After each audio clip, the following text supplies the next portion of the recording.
I'm so excited to be here. I was here last night. Raise your hand if you were here last night. Okay, only a few people. That's because they are out there knocking out the 101 Things to Do, which we talked about last night. And that DVD is going to be available to you to access and watch on your own time in case you missed it. We had a great time last evening. Today, I'm here to talk about how to achieve almost anything in 30 days and how to end procrastination and perfectionism forever. Raise your hand if you're a procrastinator. Okay. Raise your hand if you consider yourself to be a perfectionist. Okay. So we're going to talk about how to address those things. Now, this may be the shortest presentation I've ever done because I found the solution to procrastination here at Texas State. And it's right over here. And the reason I found out that you guys are procrastinators is because this clock is an hour behind.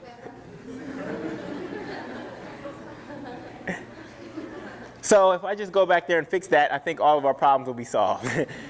Well, no, we know that the problem is bigger than that, and so I'm going to walk you through a goal-setting strategy and a time management plan that you can use not only for your time here at Texas State, but even beyond that.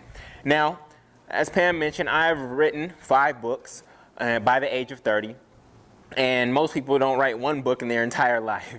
And so this strategy has helped me accomplish a lot in a short amount of time, from the time I graduated from UCLA and Stanford to now doing the work that I do, traveling all across the country, empowering college students and millennial professionals all across the country. So, why do we procrastinate? And this is a two-way street conversation. I'm not just up here lecturing this evening. Why do we procrastinate? Just raise your hand, shout it out. Huh? You get bored, you got better things to do. What else? Social media, what? There's always time tomorrow.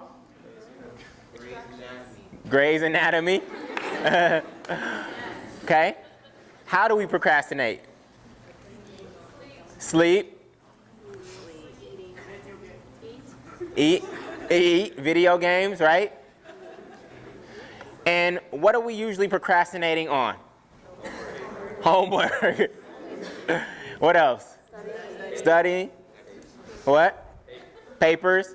Okay.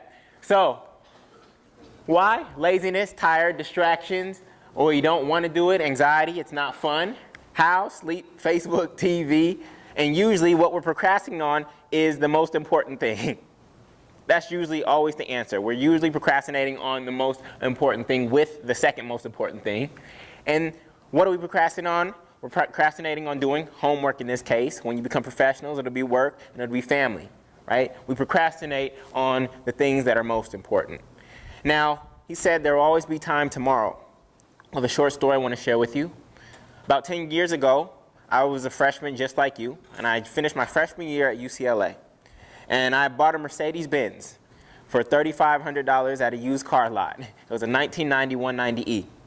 And I bought the car, and 2 miles after driving it off the lot, it broke down.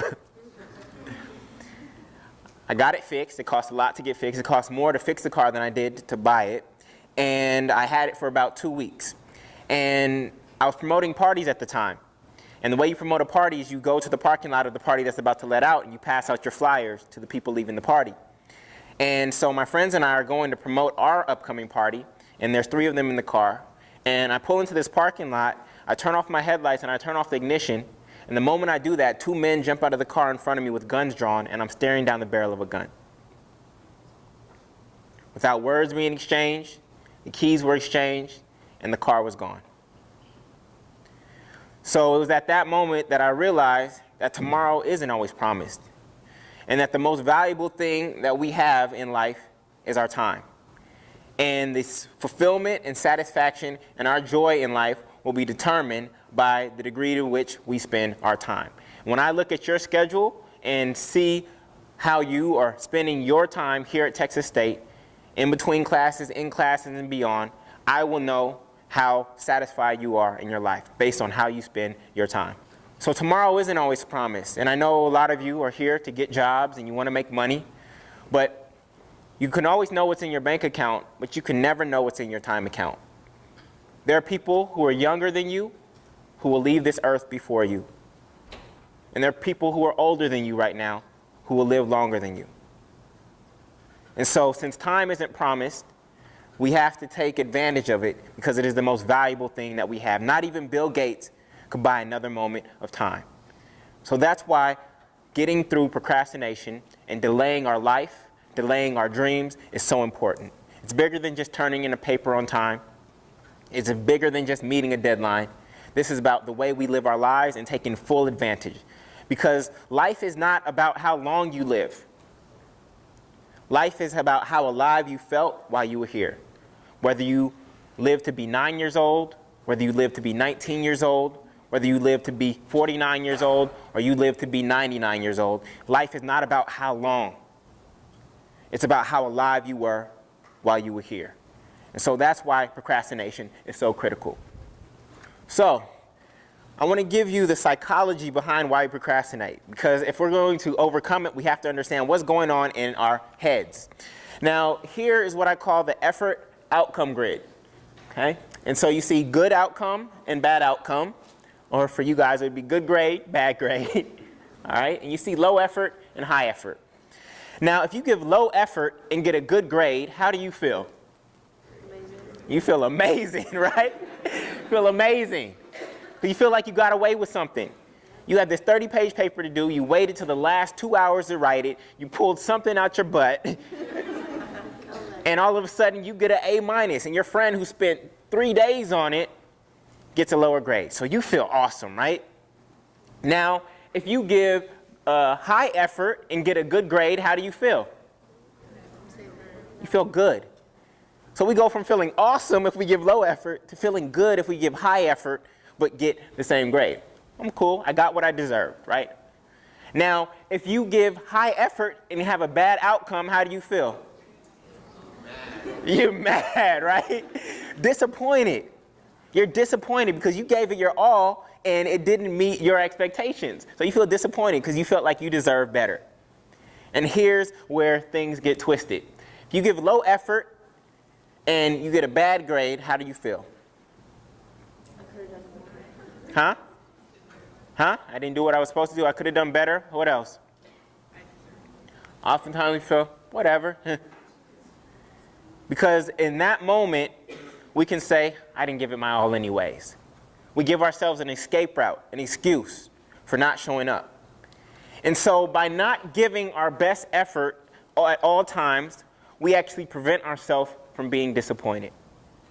And so that's why many of us don't put our best cards on the table, because we're afraid of giving it our best and then not getting something.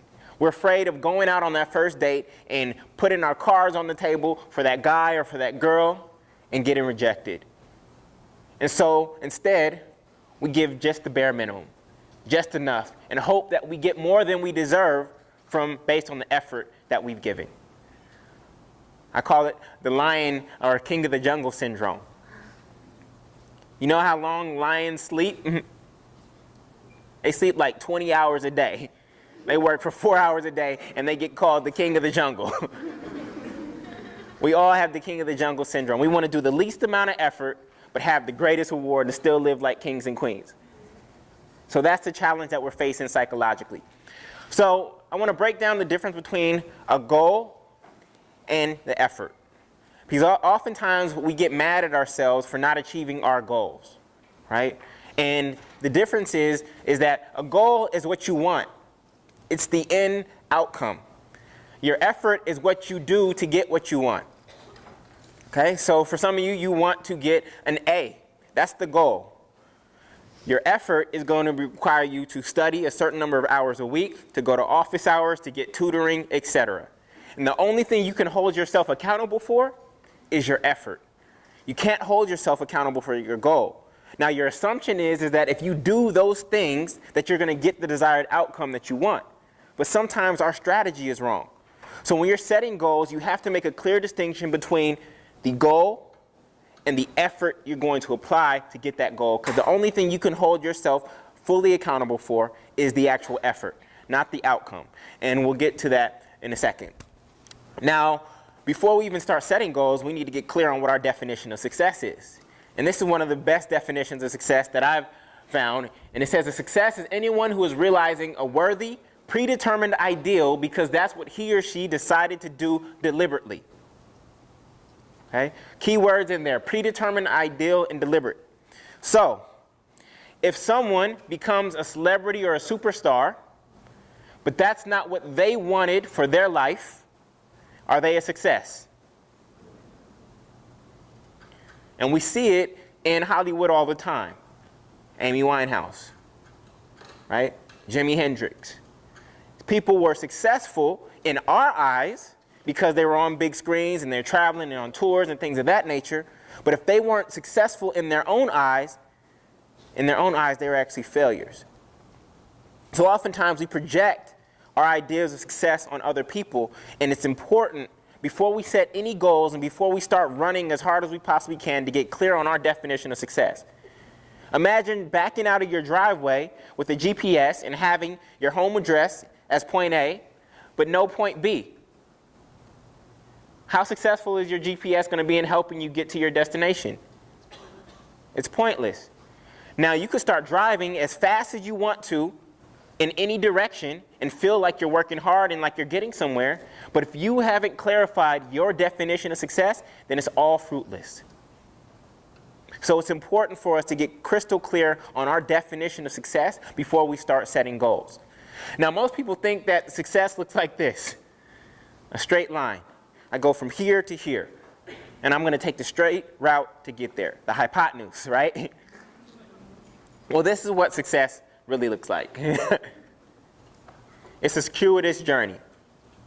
I've succeeded and I failed and I succeeded and I failed and I succeeded and I failed along this journey. But what I like to say is that I'm always failing forward. Even when I feel like I messed up, I'm failing forward and I'm still getting closer and closer to my definition of success in the dream and the life that I ultimately want to live. Okay? So how many of you want to be successful? Okay, great. Even the cameraman's raising his hand. Now, how many of you have ever written down a definition of success before? Only about 5 people. So all of you say you want to be successful, but you have no clear definition of what it is. Success is just this vague thing that you hope bumps into you one day. And so the first thing we need to do, and what I want you to do right now, is jot down a 1-sentence definition of success for yourself. I want you to jot down a 1-sentence definition of success for yourself. If you had to define success for yourself in 1 sentence that's not influenced by your parents, not influenced by society, not influenced by your peers, how would you define success for yourself?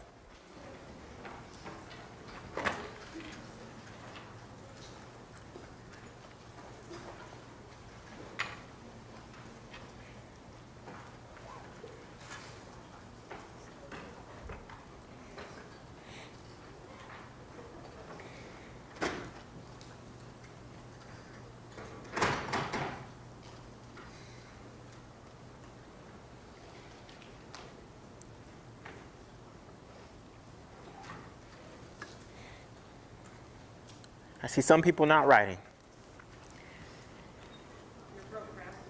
They're procrastinating. Well, the reality is that if you don't define success for yourself, then it's likely that you're living someone else's definition of success. And you can achieve someone else's definition of success for you, but oftentimes when people do that, they end up unfulfilled.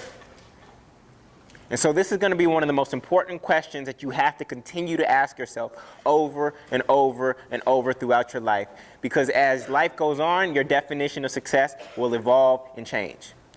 Now, until we define success for ourselves, we just adopt society's default dashboard for success, which is money, power, wealth, fame, and beauty. But when I sit down with individuals and I ask them what's their definition of success, they may have 1 or 2 of these things on their dashboard, but it's usually not all of them. Now, here's how I define success for myself. It's the alignment of my purpose, passion, and profit. Am I being who I was created to be? Am I doing what I want to do? And do I have enough of what I need to continue being who I want to be and doing what I want to do? This is my definition of success. This is what I've landed on. Now, there's 2 types of success. There is success in terms of a destination that you're ultimately trying to get to. I want to be a millionaire by 30. I want to be a homeowner by 30. I want this by this age. There's a destination, but there's also the type of success in terms of who you want to be along your journey. There's a lot of people who get to their desired destination, but they lose who they are along the way. And so we have to keep both types of success in mind when we're navigating life and we're trying to get to our ultimate goals. Now, here's how I measure success for myself. I don't use vague language like, I want to be happy, I want to be fulfilled, I want to be satisfied. What does that mean? Happy for you means something different than happy for that person. We have to make our definition of success as vivid as possible, so much so that we can even measure it. So one way I measure my being is my gratitude journal. In my pocket, I keep this gratitude journal. And this is actually the fourth one. I've been keeping it for about 2 years. And I've documented over 10,000 moments of gratitude in this little journal. When I'm experiencing moments of gratitude, like being on that boat and being connected with nature today, that lets me know that I'm moving through life in alignment with my definition of success. The other way I measure success for myself in terms of my doing is how many lives I touch. Today I get to touch all of your lives. On top of that, there are people visiting my websites, people who are reading my books, watching my videos online. So on any given day, I'm touching thousands of lives. And then finally, in terms of having, I measure that in 2 ways, food and financial. I love having meals with other people. I've got to break bread with some of you while I've been here. And I love creating financial opportunities for myself and others. And so based on my definition of success and how I measure it, I am successful right here and right now. Oftentimes when we define success, we put it out in the future. I'll be successful when this happens. I'll be successful when this happens. But if you are successful when something happens out in the future, what does that mean you are today? It means that you're unsuccessful today. So as you think about your definition of success, I want you to write it in such a way where you can be successful right now, being who you are, where you are. Okay? So, all of your goal here is graduation. I graduated from UCLA, and I did my BA there in 3 years. And I went on to get my master's in education and my MBA from the Stanford Graduate School of Business. Okay? So I've been through this cap and gown thing quite a few times. Okay? Now, does anybody, the goal is graduation, but does anybody in here know the actual graduation rates for Texas State? Anybody know the 4-year and 6-year graduation rate? Any guesses? 77% for the 4-year or for the 6-year? For the 4-year. Okay, any other guesses? 27. You guys are laughing. Well, it's true. So you guys all made this $20,000 commitment and you didn't do this kind of research? You don't realize that Texas State hasn't been doing a great job of graduating students in 4 years? So we have a goal. The people in this room, I'm not worried about who's not here. You all made an intentional choice to be here tonight, and I'm here to serve you. So the goal for the people in this room is to get out of here in 4 years. And I'm going to show you how to do that with smaller goals along the way. Because the 4-year graduation rate is only 27% here. And the 6-year graduation is 56%. So you all think that you're going to graduate in 4 years, but the reality is that in 4 years, only about this amount of people would end up graduating. And in 6 years, only this half of the room will be graduating. Now, it doesn't seem like this right now. You have friends. You're like, oh, yeah, we're going to make it. We're going to be out of here. I'm class of 2017? Oh, we're in class of 2017. Some of you are class of 2000 and nothing.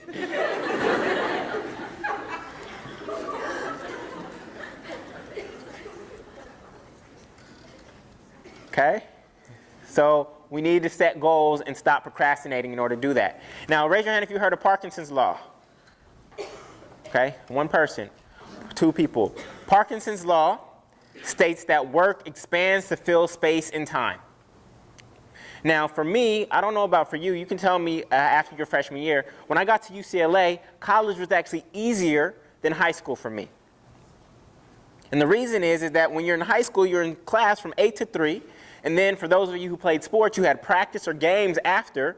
And then you got home around 7 or 8, and you had to do homework in 6 different classes. So you were on from 8 to probably midnight in high school. Well, in college, for many of you have 12 to 16 units, meaning that you're only in class for about 16 hours a week. In high school, you were in class for about 30 to 35 hours a week. So you have a lot more free time to navigate. And you have to use that time properly in order to make it through this space in 4 years. So college was actually easier for me than high school. Okay? So when I got to college, I realized, you know what? I'm only about at 50% productivity. And I could stay at 50% productivity and graduate easily in 4 years. Instead, what I did is said, you know what? I'm going to try something different. I'm going to increase my productivity, go from 12 units to 16 or 18 units, and I'm just going to graduate in 3 years. Now, what you'll see is that the surface area of the red rectangle is the same surface area or same effort as the blue rectangle.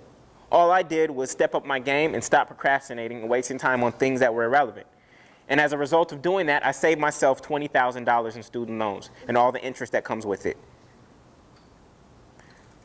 So just because they say you have to graduate in 4 years doesn't mean that that's the actual timeline if you were using your time efficiently.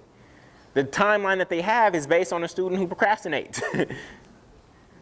And so if tonight we end procrastination, some of you may get out of here in 3.5 years or even 3 years.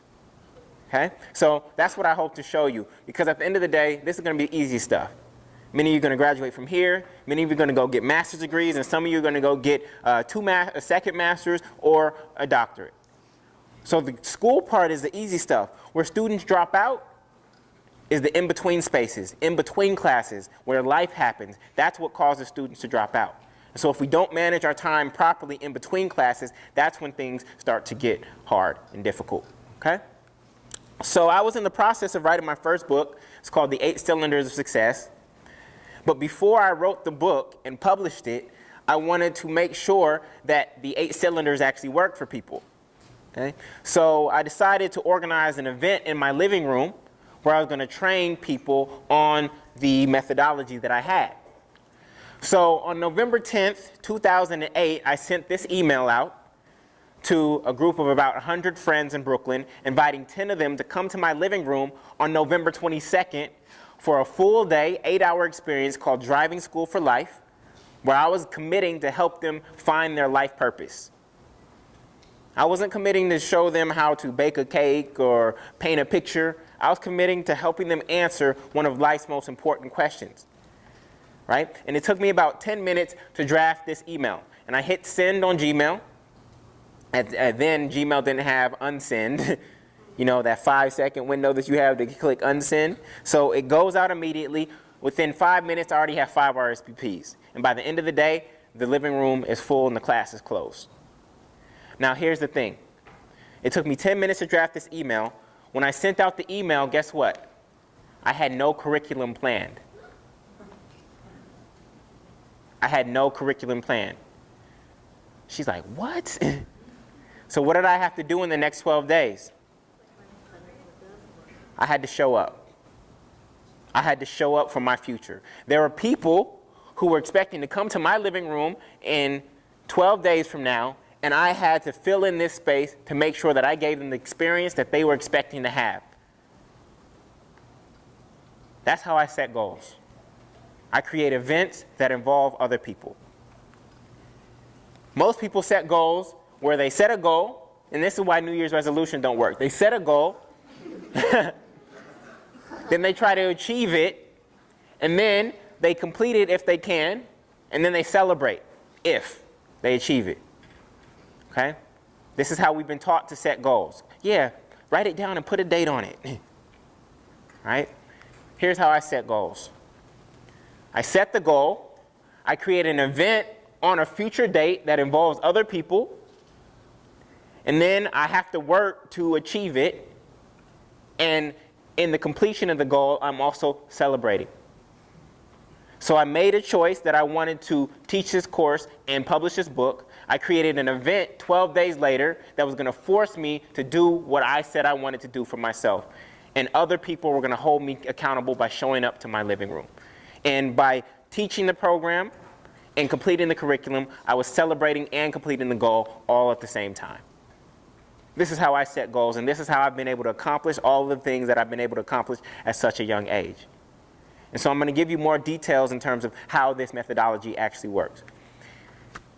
Here's who showed up that morning. Here's who showed up that morning.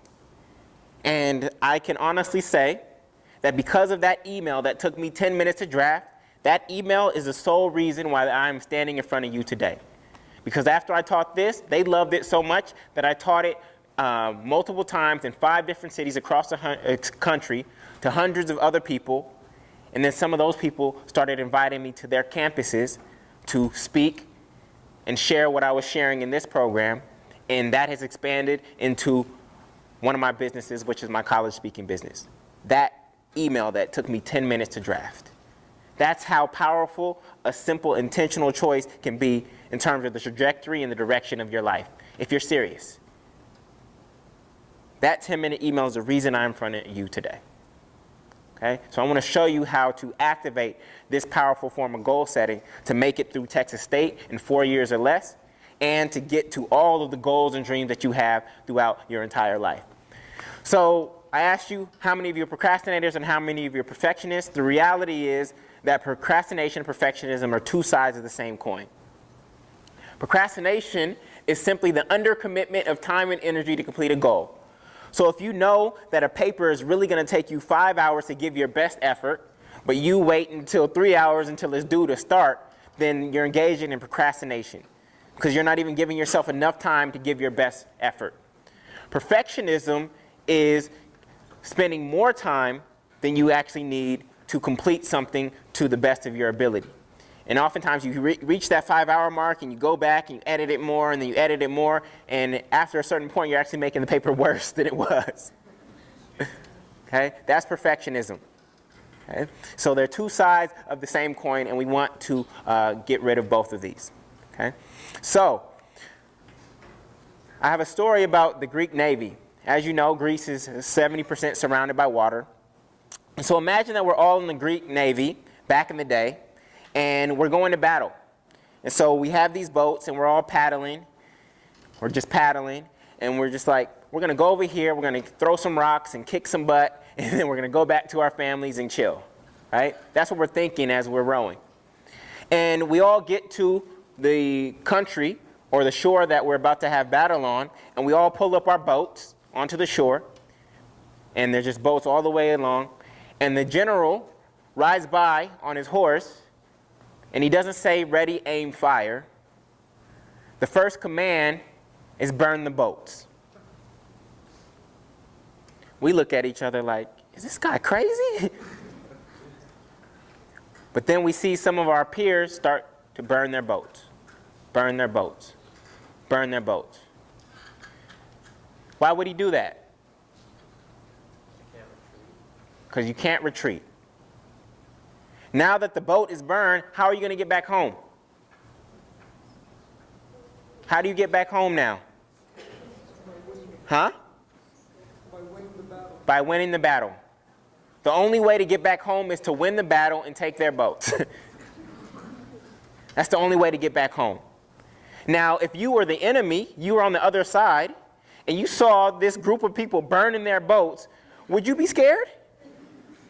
Because they are showing up. They have just now made it a do-or-die situation. Because the only way they're getting back home is to beat us and to take our boats. So we have to apply this same principle when it comes to setting our goals. Because oftentimes when we set goals, we give ourselves escape routes. We give ourselves boats in the form of excuses. And that's why we don't accomplish them. Okay? So we need to burn the boats. When I sent out that email and people started RSVPing, I had officially burned the boat. Because now people were expecting to show up to my living room. Yeah, I could have sent a cancellation email, but that would have been embarrassing. Okay? So we have to burn the boats when it comes to setting our goals. Now here's the thing. When we set a new goal, oftentimes the goal is inert. Anybody know what inert is? Anybody know? What does that mean? What does inert mean? People just shaking their heads. Yeah, I know. What does it mean? Not moving. Not moving. Not reacting. Right? So we set a goal and it's inert. So let's say you wanted to write a book. Benefit of being published. There's a benefit of being published that you have a perception of, but then there's 100 hours of comfort just watching TV instead of writing. And so when you set the goal, it's actually inert. And what we have to do is figure out how to tip the balance to get us to react. Okay? So one way to tip the balance is to change the cost of the effort. But the thing is, you can't change the cost of the effort that much. If a book is going to take you 100 hours to write, it's going to take you 100 hours to write. So you can't change that too much. What you can do is you can tell a bigger story or create a cost for yourself. By telling a bigger story about why this goal is important to you, it increases the perceived benefit in your mind. Or you can create a cost for yourself that if you don't accomplish the goal, you actually have a penalty that you created for yourself. You're going to think it sounds crazy, but I'm going to show you how it works. So we have this goal of graduating. Anybody not want to graduate? Some people are like, yeah. Okay. Why are you in college? To learn? To get education? Opportunity? Oh, that's vague. For your career? All right, so you say you're here to learn. You could have got an internet subscription for $30 a month and just use Wikipedia. You say you're here for a job. Well, the reality is that only 25% of college grads had a job on hand at graduation. So why else are we here? To become a better person. There's a lot cheaper ways to do that. Why are we here? Because my parents and my society tells me to. So here's the thing. Because you want to. Here's the thing. Most of you don't know why you're here, except that you're supposed to be here. And that's not a compelling why. That's not that compelling. And that's why a lot of college students drop out. Most of you don't know why you're here.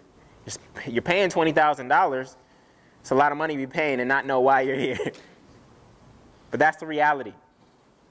And so my challenge to you is to get crystal clear on why you're here. In the same way I had you write down your definition of success, I encourage you to answer that question. Why am I really here? What is it that I really want to get out of this space I call college? Because at the end of the day, the X factor to success is knowing your why. The clearer you are on the reason you're doing anything before you even begin it, the more likely it is that you will succeed at that task. But if you don't know why you're here, then you're just going to be bouncing around, taking any kind of class and doing anything in between class and just hoping that it gets you opportunities, hoping that it gets you a job, hoping that you learn something. So it's important for you to get clear on why you are here before we start setting any goals. Now, we talked about tipping the balance and telling a bigger story about why you're doing what you're doing. The other way to activate your goal is to create a cost for yourself if you don't do it. You create a cost for yourself. One day, I was in my 30-day Do It group, and that's a group of people that I set goals with on a monthly basis. And I said that if I don't accomplish this goal, I'm going to run the Brooklyn Bridge. Now, I did not accomplish the goal. This is the first time I had to accomplish one of my 30-day do-its. And I had to run the Brooklyn Bridge, and I had to take a picture of myself on the bridge sweating and send it to my group. So I'm sitting here running the bridge, and I'm like, why didn't I just accomplish my goal? It would have been easier to do that instead. So I created a cost for myself to remind me. Because here's the thing. When we set goals, we hope that we go from here to here, right? But what happens if we don't accomplish the goal? Where do we end up? We end up right back here. So we often talk a good game that, oh, I want this, I want that, I want this, I want to be over here. And the reality is that the reason we aren't there is because we're actually happy right where we're at. It's easy to talk about being somewhere and getting somewhere and doing something, but if I don't accomplish it, I'm going to end up right back where I am. But here's what happens. When you create a cost for yourself, now you have to make a choice. Because now, if you don't accomplish your goal, you're actually going to go backwards. You don't just get to stay where you're at, you get to go backwards. And so by creating a cost for yourself, you have to make a choice between going towards your goal or stepping backwards. So here are some creative ways to create costs for yourself. For me, I don't like running for the sake of running. I love playing sports. I love playing soccer and basketball, but I cannot exercise without a ball. I need to have a ball or something. So I hate running. So my cost was to run the Brooklyn Bridge. Okay? So you can give time. Let's say you are a Republican. If you're a Republican, then I encourage you to say, if I do not accomplish this goal, I'm going to volunteer for 5 hours for the Democratic campaign. Okay? Or you can give money. You tell a friend, if I do not accomplish this goal, I'm going to give you $50.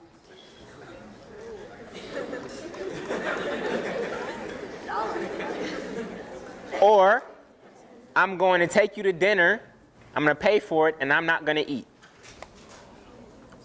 How about that one? Okay? Or you could give up something that's really important to you. Like you could take a sabbatical from Facebook for a week or two if you do not accomplish your goal. Or you can do something physical. If I don't accomplish this goal, I'm going to do 100 push-ups for the next 7 days. Or you can do something that's slightly embarrassing. If I don't accomplish this goal, I will wear an afro to campus for the next 2 days. So now, in a fun way, you created a game between you and your goals. I either am going to go get my goal, or I'm going to have to do one of these embarrassing or somewhat costly things. And now you're forced to make a choice. Okay? So this is just a simple way to continue to activate your goals. The other strategy is finding the first domino. Have you ever been at your parents' home and you got the domino set and you put it on the hardwood floor and you set it up in such a way where you hit one domino and they all fall down? Right? You've all done that before. That's magical. I apply energy to one domino and they all fall down. So what if we could take that same principle and apply it to our goals? When I told you my story, what was the first domino that I actually sent? An email. It was the easiest thing that required the least amount of energy, but it set everything else in motion. Right? I could have done the alternative and said, oh, let me go design this curriculum. Let me go get feedback from this person, and let me wait till it's perfect, and then I'll send out an invitation for the class. But I realized that this first domino, the easiest thing that I could do that was going to require the least amount of energy was to send out the invitation first. It took me 10 minutes to write. So when we're thinking about our goals, we have to find the first domino. Okay? So let's say we're planning a spring break trip for our friends. What are all the things that we have to consider when we're going on a spring break trip? How much money? How much it's going to cost? Where we're going to go? Where we're going to stay? Gas? What we're going to do? Who's going to go? Right? Now, of all those things that are on the to-do list to help that trip become successful, what's the first domino? Set a date? No. Give them a place? No. What's the first domino? Down payment? Close. What? What'd you say? Buy the tickets. How long does it take to buy an airplane ticket? 5 minutes. So you buy the airplane ticket, then guess what? You have to figure out where you're going to stay, what you're going to do, who's going, and how you're going to finance the rest of the trip, right? Does that make sense? It takes 5 minutes to buy an airplane ticket. If you're serious about going on a spring break trip, your friends are going to procrastinate, especially the ones who aren't here tonight. But if you're serious about going somewhere to Cancun, then you buy your ticket and you say, I'm going with or without you guys. My ticket is already bought. And guess what? I guarantee that you get better attendance that way. I'm already going. My ticket's already bought. I'm headed to Cancun with or without you. If you're coming, let me know. That's how I want you to start moving through the world. Not waiting for things to happen, not waiting for all the green lights to be synchronized, but to find the first domino, the easiest thing that's going to require the least amount of energy, but that's going to set everything else in motion. Okay? So, remember this scene from V for Vendetta? At which point, all V needs to do is keep his word. And then...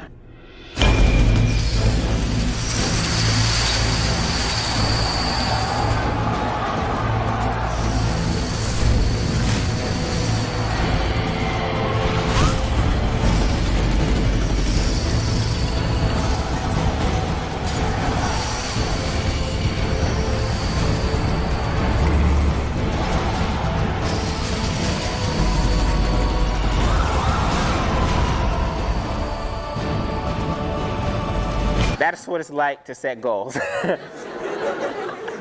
Revolution. Okay? So, let's say you have a 30-page paper. I know some of you actually have 30-page papers to do right now. It's a huge mountain to climb, right? You said 35? It's a huge mountain to climb, right? So, when you think about this 30-page paper, what could be the first domino? What could be the first domino? What? The topic? No. Huh? Getting the paper? No. Research, the thesis? No. Think about an event that involves another person. What would be the first domino? Huh? Having to cancel a date? No. Setting what? Setting up a peer review. He hit it on the nose. You set up a peer review, or you set up a time to meet with your TA, or you set up a time to meet with your professor to review your first draft. How long does it take to coordinate schedules and get a peer to show up somewhere to review your paper? 2 minutes. And once you set up that meeting, what has to happen between the time you set it up and the time you actually meet? You have to write. You have to write. Okay? So, oftentimes, this is what it looks like for papers for you guys. You wait till the last moment, and you have to write 30 pages the night before. What we want it to look like is this. I do 10 pages here, another 5 here, another 7 there, and I get to 30. So while everybody else is stressing, you're taking it easy. During my undergraduate and my graduate school experience, I never pulled an all-nighter. I never pulled an all-nighter simply because of this. Okay? So, here's what you do. You create an event. You create an event that involves another person. You schedule a meeting with your professor or your TA to review your first draft 2 weeks before the paper is actually due. Takes you 5 minutes to set that up, coordinate with them, and now you set an earlier deadline than the actual paper deadline to get a majority of the paper done. Okay? From there, you do the work that's necessary to complete 80%, a first draft that's 80% right. Okay? It doesn't have to be perfect. You still have 2 more weeks after, right? So it doesn't have to be perfect, but you have to get a majority of the paper done to get it reviewed. From there, you meet with them, you deliver, and you meet with your professor or your TA, you get feedback about the direction of your paper. And then in the last 2 weeks, while everybody else is still on page 0, you go back and you iterate on the first 80% and you finish the last 20%. How simple is that? Pretty simple. So for all of those big assignments that you have to do by the end of the semester, tonight, or even by the end of this presentation, you should start setting up meetings with peers, TAs, or professors to get reviewed. I passed the Writing Center over there. You should set up a meeting with someone at the Writing Center to review your paper, not the night before it's due. You should set it up weeks before it's actually due, because that's going to force you to get a majority of the paper out. Does that make sense? Okay? This is how I pulled no all-nighters during my entire undergraduate and graduate experience. I love my sleep. I love sleep. Okay? A lot of people make success look like you have to have no sleep. No, I love my sleep. Question? How did you balance your social life? My social life was easier because everybody else was stressed, and I was just chilling. No, I'm already on page 27 of that 30-page paper. Oh, man. How you do that? I set up a meeting with my TA 2 weeks ago. Oh, that's it? It makes your life easier.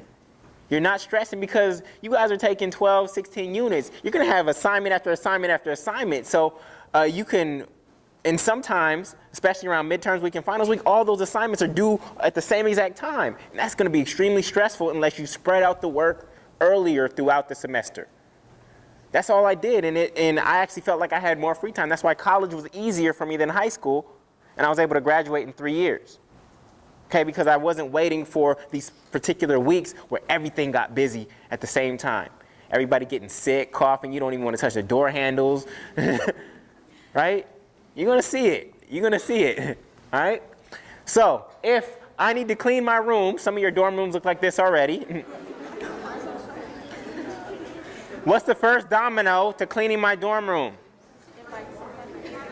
Invite a friend over. But don't just invite any friend over, because some of your friends will be like, you nasty, but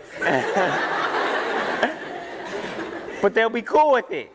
So you don't just invite anybody over. You invite that hot guy or that hot girl over to pick you up.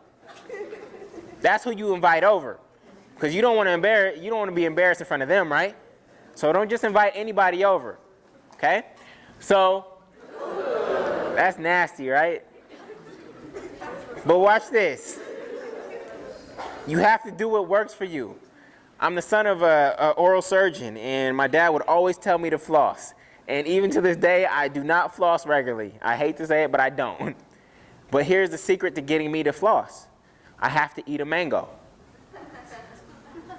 Anybody know why that works for me? Because it gets stuck in my teeth, and the pieces are so big that I have to floss. So I get to enjoy a mango, and it forces me to floss. So you have to do whatever works for you. Whatever is going to trigger you to make you accomplish that which you say you want for your life, you have to do whatever works for you. In terms of flossing, eating a mango works for me. Or let's say you have a chemistry exam to study for. Okay? What's an event that involves other people that you can set up? Study group. Right? Or meeting with your TA or meeting with the tutor. Okay? You don't have to wait till the night before to cram and try to put all that information into your mind. Because if you study like that, then what happens the moment the test is over? It just disappears, right? And you graduate college with no intellectual capital. You pass a lot of tests, but you still don't know anything. That's not what we want. Okay? So, the final thing, in terms of setting goals in the most powerful way, is to start to say no. How many of you have difficulty saying no to things? Okay? Somebody comes to you with a new opportunity, and you say yes. Then they go away, and you go back to your dorm, and you're like, why the heck did I say yes to that? Oftentimes, we say yes first, and then we try to commit second. That's backwards. You have to commit first, and then verbalize. Okay? So, each of us gets 168 hours every single week, except for the last week of your life. Okay? And 1/3 of that is going to be gone to sleep, or 1/4 of that is gone to sleep. So you have the rest of this to figure out how you're going to spend it. Now, for most of you, you already feel like your life is like this, right? And then you get a new assignment, or you have a personal goal that you want to accomplish, and you're trying to add something new to a system that's already not working. This is why goals don't work. So what you need to do first and foremost is figure out what you're going to say no to. Before you take on any new goal, you have to create space in your life first to actually achieve that goal. It's not just your life and your capacity isn't just going to expand just because you have this new goal. You have to create space for it first. Okay? So, what are some things that you know you could say no to that would create more space and time in your life to do the things that you know you ultimately want to get out of college? Huh? Parties? Sleep? Sleep? What are some other things you could say no to? Social media. Is social media really going to help you prepare for the real world? Okay. What are some other things? Television. Except for Breaking Bad. You gotta watch Breaking Bad. What else could you say no to? The gym. No, you need that. You heard about that freshman 15, right? All right, watch out. Okay? So we have to figure out what we're going to say no to first. I'm not saying say no completely to partying. I want you to have fun while you're at college, but I heard you guys party hard. So how about just partying on Friday and Saturday, not every day of the week? Okay? Let's try that. So there's some things we can cut back. So the couch. Some of you have a comfortable couch, and you know the moment you get to your dorm and you sit on that couch or that bed, it's over. Your day is over. It's just done. Okay? The TV. Some of you sleep too much. Some of you sleep too much. Some of you don't get enough sleep, and it actually affects you throughout your day, and then you start relying on coffee, and that gives you a spike, but then you lose energy quickly. Some of you rely on sugars too heavily. to get you through the day, right? Video games. How many of you play Halo? 8 hours. I know in college people were playing Halo like 6 hours a day. It's crazy. It's not going to help them, and they're not in a good place right now. Okay? Facebook. Some of you, it's okay to drink. I don't drink alcohol personally, but it's okay to drink. But if you drink too heavily, then what happens the next day? You're hungover, and that takes time to recover from. Okay? So these are some things that you can cut back on or say no to create space in your life to actually accomplish the things that you ultimately want. So I want to show you this time management strategy that I've been using since high school that has helped me accomplish so much. And it involves these 3 pieces of paper. Okay? There's my calendar, which is my vision. Your calendar is usually forward thinking. Then there's my to-do list, which is my strategy. That's how I'm going to accomplish my vision. And then there's my weekly time grid, which is my plan. Okay? Everybody know what a weekly time grid is? It has the hours on the left side, and then it has the days on top, and you fill in what you're going to be doing at each half an hour or hour segment. Okay? That's a weekly time grid. Okay? So you start with your calendar or your vision. These are when your assignments are due. These are when you have meetings. This is when you're traveling home. These are big events that you have coming up. Okay, so you start with that, and I use Google Calendar. Okay, so that's how I track my future events and deadlines. From there, I say, what do I need to do this week? What actions do I need to take this week that are going to help me prepare for that calendar that I have ahead of me? Okay, so if I have a paper that's due 3 weeks from now, then I know this week I need to write 10 pages of that paper. Okay, so that's going to go on my to-do list. Now, how long will it take to write 10 pages of a paper? What's just an estimate? 5 hours, okay? So let's say 5 hours. Every item on your to-do list has some sort of time associated with it, okay? It's going to take some amount of time to complete that item. So from there, you figure out a space in your schedule to put that 5 hours. Perhaps you have to break it up into a 3-hour writing session and a 2-hour writing session. Or perhaps you do a 2-hour, 2-hour, 1 hour. But you have to put that into your weekly time grid. Now, I fill out my weekly time grid every Sunday night. I start by putting in the mandatory things. For you, that's going to be classes. You start by putting in all your classes. You put your travel time. You put your eating time. You put your sleep time in there. And from there, you start to see, based on your 168-hour cup, where you have gaps. And a lot of students, they waste their gaps. Right? You have a gap between class and you don't fill it in with anything, and then we just move through that space and time unintentionally, and we wonder where the day went. What did you do? What have you been up to all day? I don't know. You ever had that feeling? Yeah, today. Okay? So your weekly time grid helps you fill in those gaps. So you can say, I'm going to finish this class. I'm going to take a 15-minute break just to relax or refresh my mind. And then I'm going to go to the library, and I'm going to grind on this paper for an hour and a half to try to get 3 pages done. And you fill this in. And so on Sunday night, you start to have a plan for your upcoming week. You know what your week is going to look like. And you let that guide you every single day and every single hour. This is how I plan out my week even now as a working professional, okay? So, what I want you to do right now is write down one thing that you want to accomplish in the next 30 days. And it doesn't have to be just academic. It can be personal, professional. It could have to do with your social life.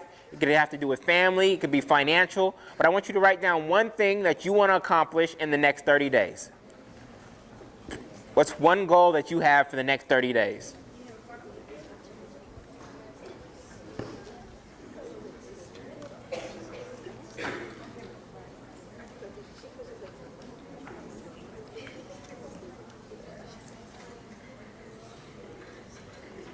Okay?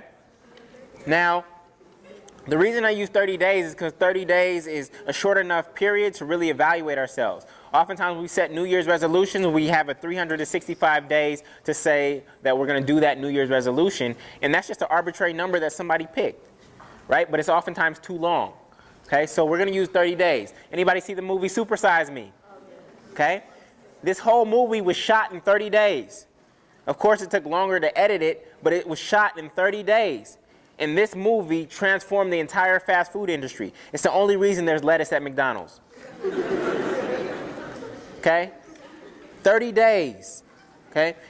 Then in November, there's something called National Novel Writing Month, where people write books. They try to write books in 30 days. And then Jillian Michaels has this thing called the 30-day shred. I don't know if you'll look like that in 30 days, but that's the 30-day shred. Okay? So we're going to use 30 days as our metrics. And what we're going to do right now is we're going to activate positive peer pressure. You all know what negative peer pressure is, right? That's somebody getting you to do something that you know is not good for you. We're going to activate positive peer pressure for the goal that you just wrote down. Okay? So what I want you to do is get out your cell phones, and you're going to send a text message to a friend, sharing your goal with them, in addition to your cost that you're going to pay them if you do not accomplish your goal. And I also want you to include your email so that I can give you the tools that I promised you afterwards. All right? So you're going to text them. Here's an example. My name is John. If I don't write 15 blogs in the next 30 days, I'll give you $100. It doesn't have to be $100. But look, but here, watch this. Watch this. When I'm in my 30-day do it group, if I'm confident that I'm going to accomplish a goal, I can bet my group $1 million. Because my word is my bond. I don't have $1 million. But my word is my bond, and I'm so confident that I'm going to do what I want to do for my life that I can bet them anything that I want to. So some of you are only going to bet your friend $10. What that tells me is that you're not really serious about the goal that you're about to set. It tells me that you're not serious. If you're really serious, then whatever you put as your cost should make you sweat a little bit. It should make you say, oh my goodness, am I really going to send this text message? All right? So I want you to include my phone number. I want you to include my phone number on the text message. My phone is over here, and I'm going to wait until my phone starts blowing up.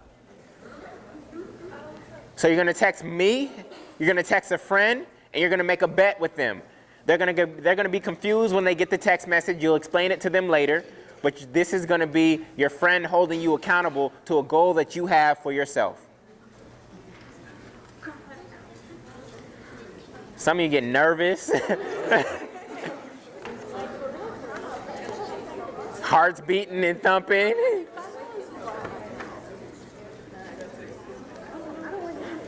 Got number one. Okay? This person wants to make the dean's list and go to the homecoming show. This person wants to lose their belly fat. This person wants to get involved in a student organization, and if they don't do that in 30 days, they're going to pay a friend. I won't say yours out loud. We won't know who it's you, though. This person wants to try out for acting opportunity. This person wants to go to the gym 4 days a week. Yes? Sometimes I find when I tell people my goals that them being positive towards me, being supportive, that like gives me fake confidence. Like, oh yeah, I already took a step towards my goal. Yeah. Yeah, so that's where the cost comes in. So he makes a great point. Sometimes we share a goal with people. Like, for instance, people get high off of... I'm going to go skydiving. And then if I tell you I'm going to go skydiving, how do you respond? You're crazy. Some people are probably, you're crazy, right? But some people say, wow, that's so cool. And guess what? For some people, we get high off of that alone, and we don't even have to accomplish the goal because that was enough for us. Okay? And so we just keep telling people, oh, I'm going to go skydiving. And they keep saying, wow, and that is enough to satisfy us so much so that we don't go and accomplish the goal. So this is where the cost comes in because now you're accountable to it. This is where the cost comes in. Great point. Okay? Now, a lot of you are putting outcomes. I want you to put the effort. I want you to put the effort. Okay? You need to clarify with the effort. A lot of you putting outcomes like I want to get an A. Right? Remember, that's an outcome. But what's the effort to getting an A? Right? It's an effort could be, I'm going to go to a study group. I'm going to be part of a study group 2 days a week. That's an effort, right? That you can hold yourself 100% accountable for. Your end grade is not in your full control. Okay? If you want to lose a certain amount of weight or lose that little belly, then the action that you're going to hold yourself accountable for is going to the gym 4 days a week for 1 hour. Okay? So you may need to send a follow-up text to your friend and myself to clarify what action you want them to hold you accountable to. Again, I'm getting grades. We need to get clear on the action that you're going to be held accountable to. Okay, this person wants to get ready for their nursing exam. So the action is going to be either meeting with a tutor or finishing a certain number of practice exams or something along those lines. Okay? Good. This person going to the gym 3 days a week.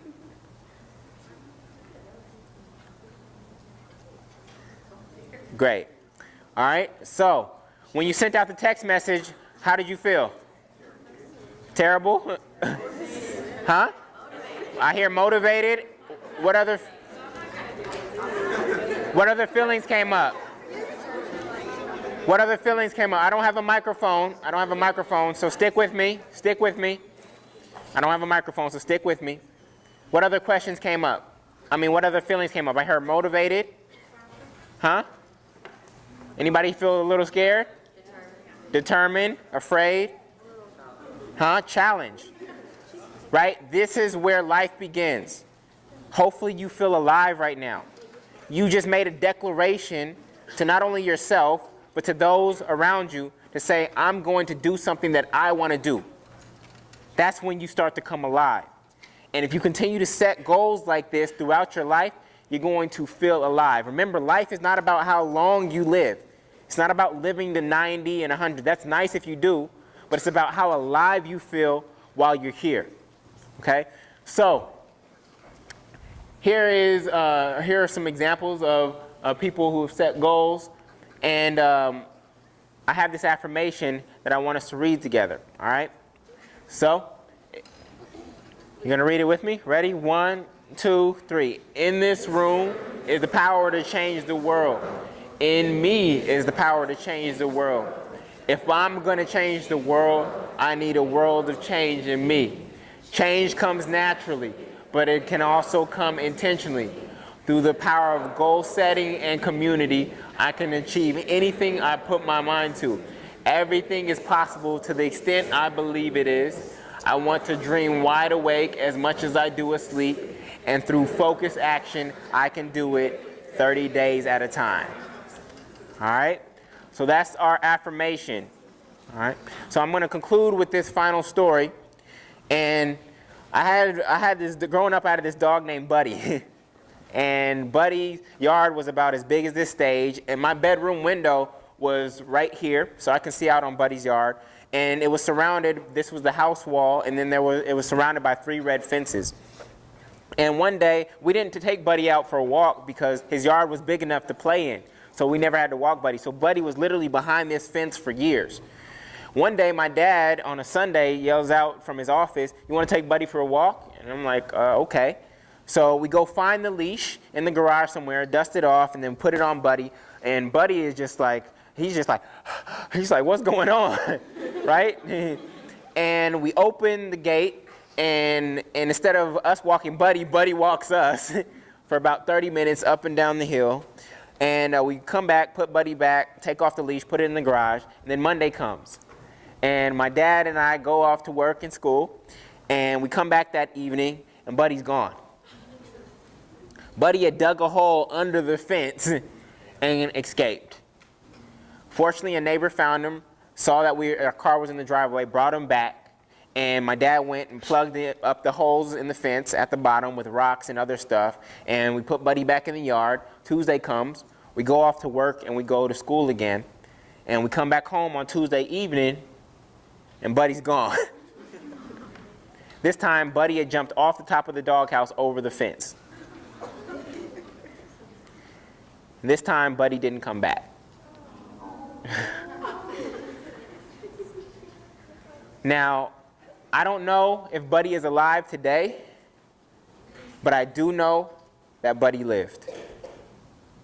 I don't know if Buddy is alive today, but I do know that Buddy lived. Because what happened for Buddy is that once he saw a world beyond that red fence, he couldn't stay in that red fence anymore. He couldn't stay there. Right? And that red fence is symbolic of our limiting beliefs about who we are and what we can accomplish in the world. And for some of us, we're living in a pretty small box right now. Our red fence is like here and here. And we're comfortable here. It's safe here. This is what I'm cool with. And it's not until you see yourself on the other side of the fence that you realize, I can't stay here. This world is too small for me. That I need to break down these limiting beliefs and these barriers that are stopping me from becoming who I truly know I'm capable of becoming. Because it's not until you push something to its perceived limits that it realizes that it's limitless. It's not until you push something to its perceived limits that it realizes that it's actually limitless. So with that, I want to say thank you so much for your time and energy tonight. You've been a great audience, and I wish you the best throughout your time here at Texas State. Thank you so much. Thank you. Thank you.